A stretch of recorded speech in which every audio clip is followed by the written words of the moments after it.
네, 정말 안산교회 어린이반에 엄청난 저력을 본 것 같습니다. 그죠?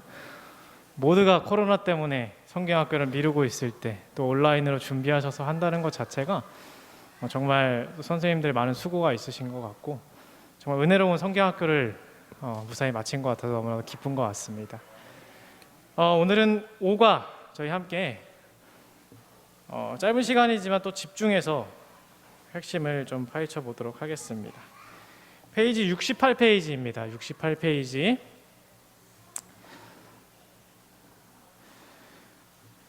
제목은 성령의 능력을 힘입은 증언입니다. 기억절 보시겠습니다. 빌기를 다음에 모인 곳이 진동하더니 무리가 다 성령이 충만하여 담대히 하나님의 말씀을 전하니라.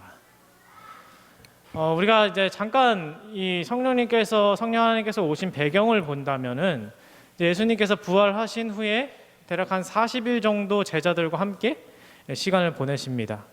그리고 제자들에게 이제 마지막 말씀을 하시겠죠. 이제 하늘에 가시기 전에 여러 말씀을 하시는데 그 중에 가장 핵심적인 말씀이 바로 이 성령 하나님에 대한 약속의 말씀이었습니다. 그게 오늘 이제 서론 부분에 나오는 사도행전 1장 8절의 말씀인데요. 성령이 너희에게 임하시면 너희가 권능을 받고 예루살렘과 온 유대와 사마리아와 또 땅끝까지 복음을 전하겠다라고 예수님께서 예언하십니다. 그래서 성령 하나님께서 왜 갑자기 오셨을까? 그죠? 그냥 오신 것일까라고 우리가 생각하는 것이 아니라 성령 하나님은 확실히 약속되고 예고되고 예언되는 그 과정 속에서 오신 것입니다. 성령 하나님께서 오신 후에 어떠한 역사가 일어나냐면 전도를 하기 시작하고 그 전도를 통해서 초대교회가 만들어지죠. 처음 이제 교회가 만들어진 것이. 그러고 계속해서 이제 전도를 해 나가다가 이제는 바울이 회심을 하게 되고 또 그를 통해서 여러 지역 교회가 만들어집니다. 그렇게 지역 교회가 만들어지고 그 교회에서는 각 지역마다 선교를 하겠죠. 그리고 또 그 교회에서 또 선교사가 파견이 되겠죠. 그렇게 해서 계속해서 전파되다가 마침내 땅끝인 우리 대한민국을 땅끝이라고 하면 될까요? 결국 이 대한민국까지, 결국 우리들에게까지 이 복음이 전해지는 그런 놀라운 역사가 일어났다는 것입니다. 그 핵심이 무엇이에요? 그 시작이자 끝이 바로 오늘 우리가 계속 다루고 있는 성령 하나님이라는 거예요. 성령 하나님을 제외하고 나서는 이러한 역사가 일어날 수 없습니다. 그럼 제가 질문 하나 드리도록 하겠습니다. 성령 하나님께서 이렇게 놀라운 역사를 일으키시고 나서 예수님과 같이 하늘로 승천하셨다라는 성경절을 보신 분 계세요? 찾으신 분에게 제가 100억을 드리도록 하겠습니다. 100억. 그럼 성령 하나님께서 지금 어디 계실까요? 여전히 이곳에, 이 땅에 계시다라는 거예요. 예수님은 승천하셨지만 성령 하나님께서는 계시다라는 것입니다. 그래서 우리가 예수님이 정말로 중요합니다. 근데 우리가 하늘에 가신 예수님만을 생각할 것이 아니에요. 그분은 가셔서 예수님께서 하셔야 되는 일을 하고 계세요. 그럼 지금 우리는 무엇에 더 주목을 해야 되냐면 지금 우리 곁에 계신 누구?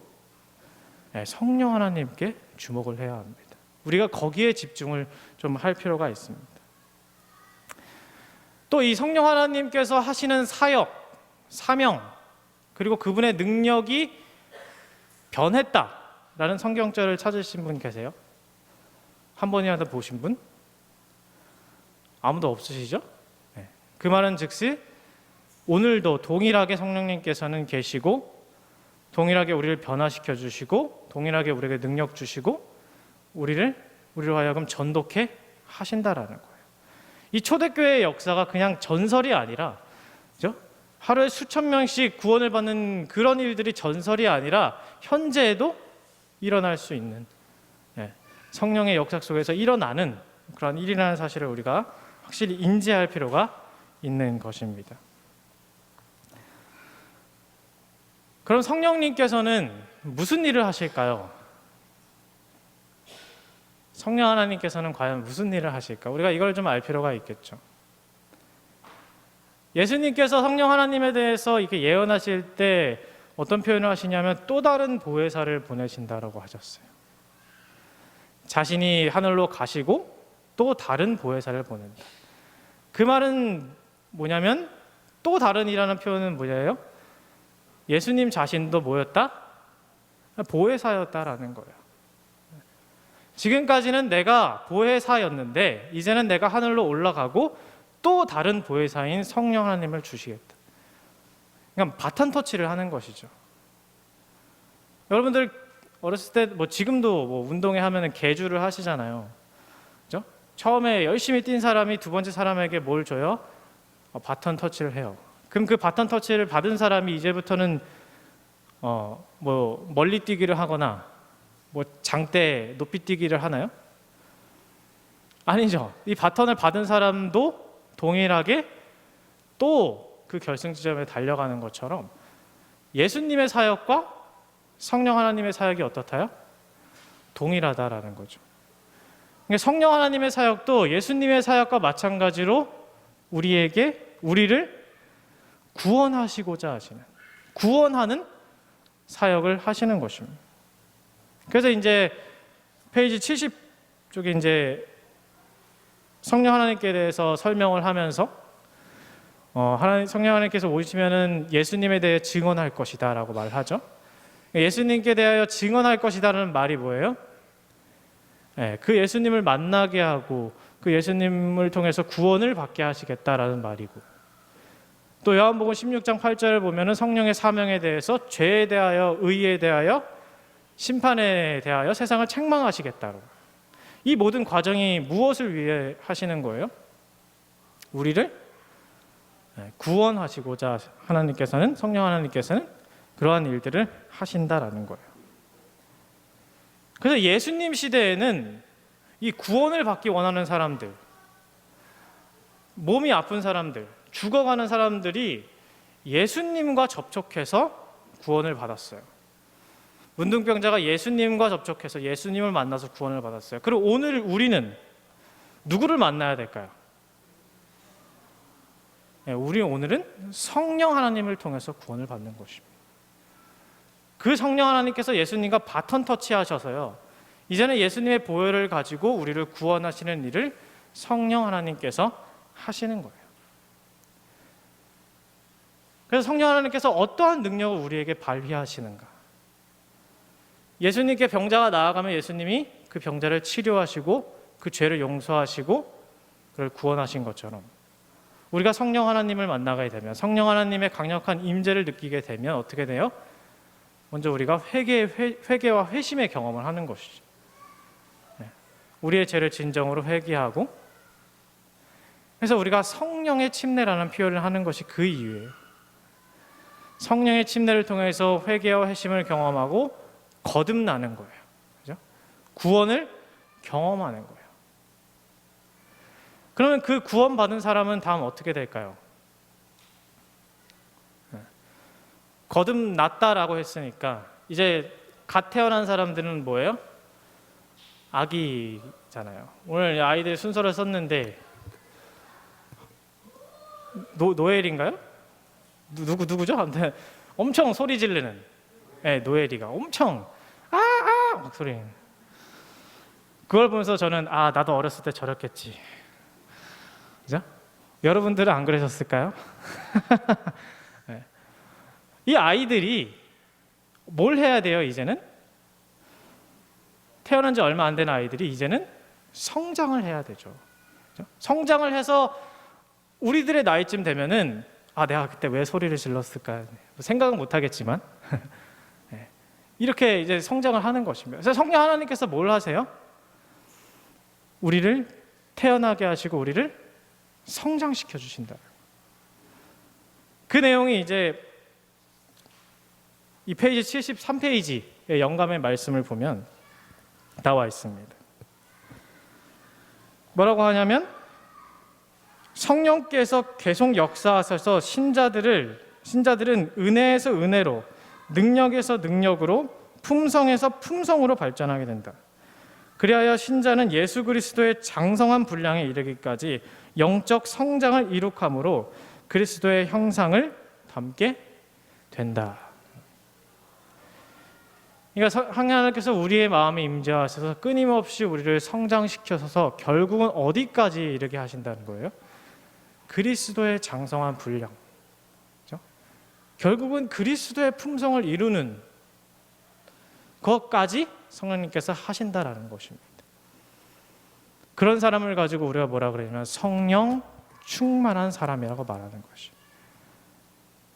그래서 내 마음에 이 그리스도의 품성, 그리스도의 마음이 온전히 회복된 사람을 가지고 우리는 성령이 충만히 임재했다라고 말하는 거죠.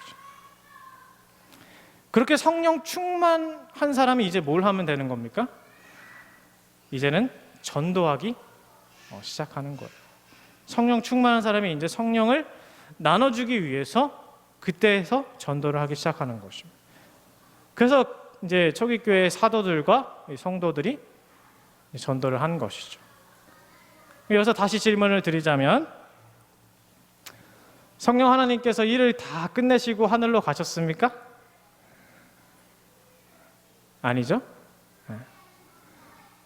성령 하나님의 어떤 사역, 사명, 그리고 능력이 바뀌었습니까?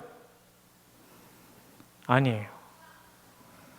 오늘 우리에게도 당연히 이러한 역사가 일어난다라는 것입니다.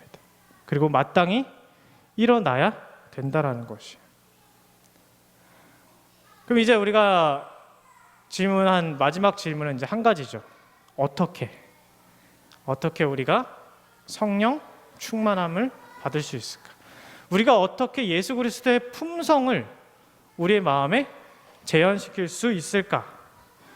이제 거기에 대한 해답으로 수열 부분에서 말하고 있습니다. 페이지 76페이지입니다. 성령과 말씀과 전도라고 이제 제목이 지었는데요. 그 기억절 말씀을 보면 이들이 빌기를 다함에 모인 곳이 진동하더니 무리가 다 성령이 충만하여 담대히 하나님의 말씀을 전하니라. 이들이 성령 충만했는데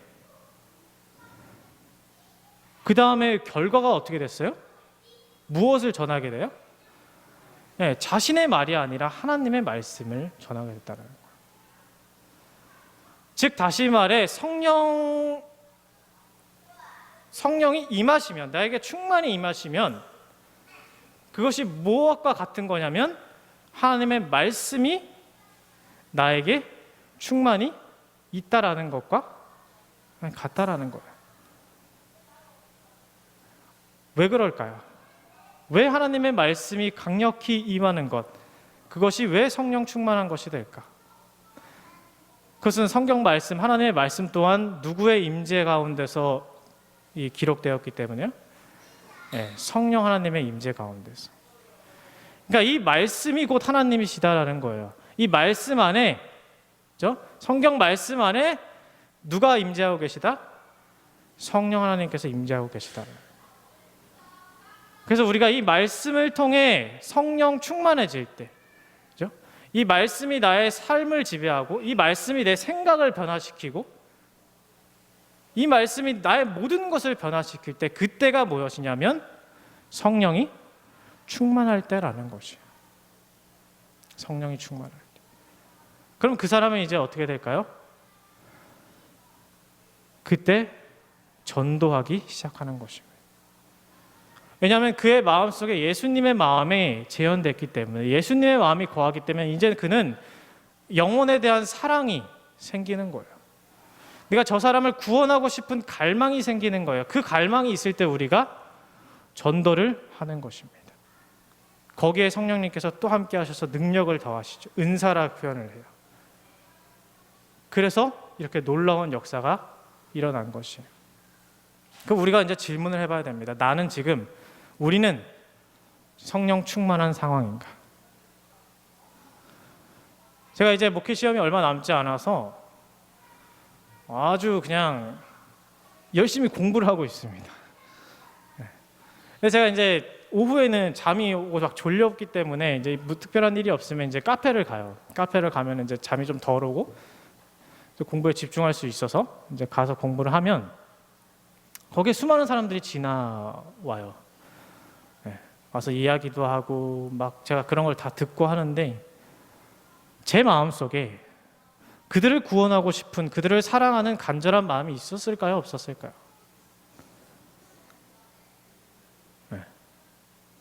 그게 내가 성령 충만한 상황인가 아닌가를 판결할 수 있는, 분명히 분별할 수 있는 방법이에요. 저 어떤 생각한 줄 알아요? 시끄러워. 나 공부 좀 하고 싶어. 하루는 아줌마 부대가 한 8분이 다 오시더라고요. 공부를 하는데 거기서 막 제잘제잘 떠는데 카페라는 것이 원래 그런 곳이잖아요. 말 나눈 곳인데 저는 공부하고 있으니까 이기적으로 생각하는 거예요. 저 사람들. 저는 그들에 대한, 그들을 구원하고 싶은 그 열망, 갈망이 솔직히 나에게 없구나라는 것을 깨닫는 거예요. 그러면 내가 알겠죠. 나에게 지금 나는 성령 하나님과의 교제가 지금 없구나라는 사실을 그런 것을 통해서 우리가 깨닫는 것입니다. 그냥 여러분들이 앞에서 그냥 솔직하게 고백하는 것이. 그래서 우리가 그리스도인의 과정을 단순하게 요약하면 이것입니다. 첫 번째는 성령 만나기예요. 성령 하나님 만나기.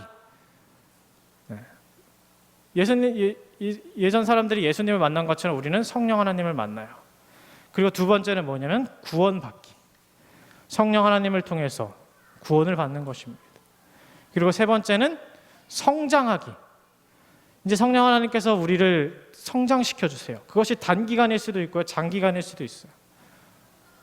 그렇게 성령께서 우리를 성장시켜서 우리가 충만한 상태가 되었을 때 우리는 그제야 비로소 전도하기를 실행하는 것입니다. 그때 우리는 엄청난 능력으로 수많은 사람들을 구원할 수 있는 그런 노란 역사를 경험할 수 있는 것이.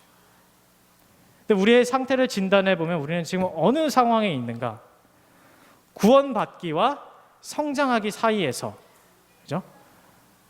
그 과정에서 어찌 보면은 제 자신을 봤을 때는 침체된 상태구나라는 사실을 우리가 알 수 있는 거예요. 그럼 우리의 가운데서 우리가 다시 성령 충만하기 위해서는 무엇으로 돌아가야 합니까? 하나님의 말씀으로 돌아갈 수밖에 없어. 하나님의 말씀이 있는 곳에 나를 놔야 돼요. 그렇죠? 교회, 개인적인 말씀 연구, 기도의 시간, 어떤 단체적인 부흥회, 찬양의 시간. 이것을 통해서 그 성령께서 끊임없이 내 생각과 정신을 지배할 수 있도록 나를 그 속에 넣어야 되는 것입니다. 그 속에 세팅을 해야 돼요. 목사님 영역이라고 표현하시죠. 그 영역 안에 우리를 넣어야 되는 것입니다. 그렇게 했을 때 성령께서는 우리의 마음에 강력하게 임재하시는 거예요. 그럼 우리가 변화받고 구원받고 예수님의 마음이 내 마음에 자리 잡고 그래서 성령 충만한 상태가 돼서 정말 이 세상을 구원할 수 있는, 오로지 마음의 전도라는 것밖에 생각이 없는 그런 사람으로 우리가 거듭 날 수 있게 되는 것입니다. 그래서 여러분들이 이것을 꼭 생각하셔서 첫 번째, 내가 성령 충만한 상황인가 질문해 보시고요. 그렇지 않다 그러면 여러분들의 삶을 말씀으로 세팅하시길 바랍니다. 그래서 그 말씀을 통해서 우리 가운데 성령께서 충만히 임하시기를 바라면서 오늘 교과를 마무리하도록 하겠습니다.